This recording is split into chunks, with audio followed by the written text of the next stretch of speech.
Шумскиот пожар кој беснее во канадската провинција Алберта им создава се поголеми проблеми на граѓаните. Површината која е зафатена се зголеми за 10 пати и сега огнот е распространет на 850 квадратни километри. Градот Форт Мекмареј беа приморани да го напуштат речиси 90.000 жители, но сега има опасност пожарот да ги зафати и околните населени места, каде се наоѓаат и дел од веќе евакуираните граѓани.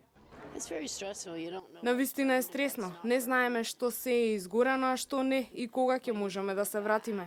Властите предупредуваат дека ситуацијата во најмала рака ќе потрае со денови. Со огнот се борат стотици пожарникари, а се користат и хеликоптери и авиони. Локалната премиерка изјави дека фокусот се става на заштита на граѓаните. До сега не се пријавени жртви во пожарот, но загинати има во сообраќајка на патот кој се користи за евакуација. Уништени се околу 1600 домови и други градби. Иако далеко од опасноста, волонтери во Торонто работат на испраќање помош.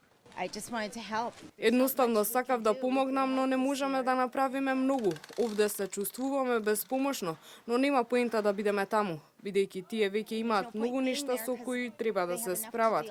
Ги организираме работите колку што можеме. Во главно волонтерите испраќаат предмети и помагала за лична хигиена, како сапун, пешкири, четки за заби и слично, бидејќи повеќето од евакуираните беа приморани домовите да ги напуштат на брзина и им недостигаат овие работи.